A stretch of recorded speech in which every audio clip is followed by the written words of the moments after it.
వరంగల్లోని వేయి స్తంభాల గుడిలో రాష్ట్ర ప్రభుత్వం ఎంగిలిపూల బతుకమ్మ పండుగను నిర్వహిస్తోంది. ఎంగిలిపూల బతుకమ్మ వేడుకకు డిప్యూటీ సీఎం భట్టి విక్రమార్క, మంత్రులు కొండా సురేఖ, మంత్రి సీతక్క, పొంగులేటి శ్రీనివాసరెడ్డి, జూపల్లి హాజరు కానున్నారు. బతుకమ్మ సంబరాలకు ముస్తాబవుతున్న వేయి స్తంభాల గుడి నుంచి మరింత సమాచారం అశోక్ అందిస్తారు. Ashok, over to you. Bathukamma వేడుకలు వేయి స్తంభాల గుడి వేదికగా ప్రారంభంగానున్నాయి. ఎంగిలిపూల బతుకమ్మతోని ప్రారంభమైన బతుకమ్మ సద్దుల బతుకమ్మతోని ముగియనుంది. 9 రోజులు మహిళలు ఆడిపాడే బతుకమ్మ.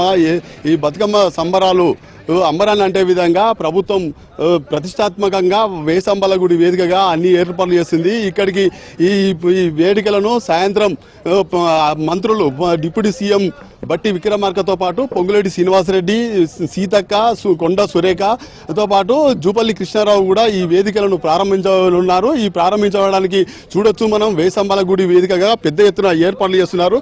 కాకతీయుల కాలం నాటి నుంచి కూడా ఇక్కడ ఎంగిలిపూల బతుకమ్మ ప్రారంభమవుతుంది. ప్రారంభమైన బతుకమ్మ సద్దుల బతుకమ్మతోని పద్మాక్షి గుండం దగ్గర కూడా ముగియనుంది. ఈ 9 రోజుల పాటు ఉమ్మడి వరంగల్ జిల్లా 6 జిల్లాలలో కూడా బతుకమ్మ వేడుకలకు అత్యంత ప్రతిష్టాత్మకంగా జిల్లా కేంద్రాలలో అన్ని ఏర్పాట్లు చేశారు. గ్రామాలలో కూడా లైటింగ్ ఏర్పాటు చేశారు. వేయి స్తంభాల గుడి వేదికగానే కాకతీయుల నాటి నుంచి ఇక్కడ బతుకమ్మ ఆడడానికి ప్రత్యేకత ఏంటి? ఆలయ ప్రధాన అర్చకులు చెప్తారు. చెప్పండి, ఇక్కడ బతుకమ్మ ప్రత్యేకత ఏంది? ఇక్కడనే వేయి స్తంభాల గుడి ఆడడానికి ఎంగిలిపూల బతుకమ్మ అనేది మొదటి రోజుగా ఆడతారు.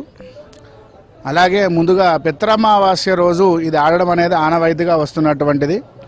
అయితే శాస్త్రానికి ఆచారానికి చాలా తేడా ఉంటుంది.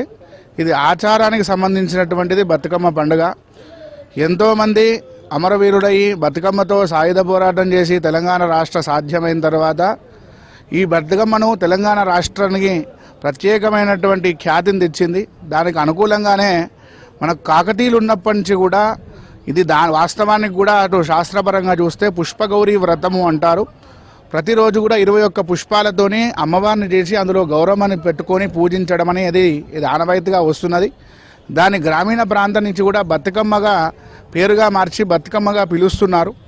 అదేవిధంగా కాకతీయులు ఉన్నప్పటి నుంచి కూడా, ఎందుకంటే మొదటి రోజు ఖచ్చితంగా వేయి స్తంభాల గుళ్ళో చేతి కలిపి కాలు ఆడిన తర్వాతనే తెలంగాణ ప్రాంతాల్లో అన్ని చోట్లలో కూడా బతుకమ్మ ఆడఅనేది ఆనవాయితీగా ఉంటుంది. ఎందుకంటే మంగళగౌరి అనేది ఎవరైతే శివుని యొక్క పత్ని, అలాగే శివుని దగ్గరికి వచ్చి మొదటి ఏదైతే బతుకమ్మ వేస్తారో వారి పిల్లలు, అలాగే ఏదైతే వృద్ధులు కానివ్వండి, వాళ్ళకి ఆరోగ్యపరంగా కానివ్వండి, లేకుంటే సంతతి కానివ్వండి, దాంతోపాటు వివాహం ఉన్న వాళ్ళకి కానివ్వండి, కొత్తగా జీవితం ప్రారంభించిన వాళ్ళకి కూడా సుఖంగా ఉంటుందని చెప్పేసి ఇక్కడ మనం ప్రారంభించడం జరుగుతుంది.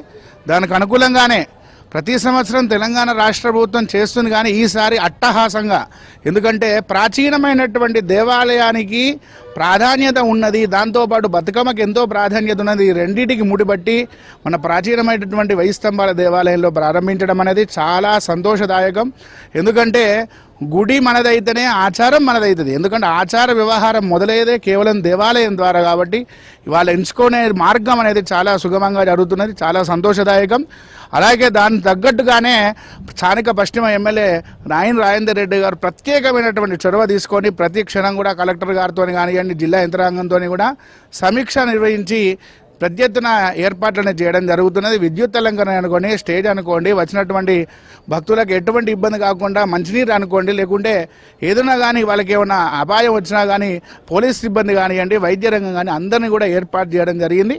దాంతోపాటు ఏంటంటే ఈసారి మనం నవరాత్రులలో చూసుకున్నట్టుగా అయితే 10 రోజులు వస్తున్నది. ఎక్కువగా కాత్యాయనిదేవి యొక్క అవతారంలో కూడా వస్తున్నది. కాబట్టి అమ్మవారిని అలాగే అందరి దృష్టిలో ఏముందంటే 2 విషయాలుగా ఉన్నాయి అనుమానంగా. ఒకటి ఏంటంటే ఈరోజు సూర్యగ్రహణం ఉన్నదా?